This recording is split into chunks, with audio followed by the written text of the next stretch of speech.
We gaan beginnen met de Bird Dog.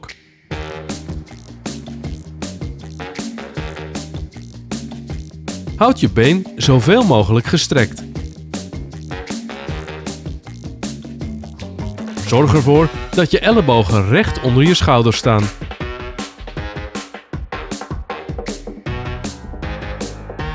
Houd je nek recht door naar de grond te kijken.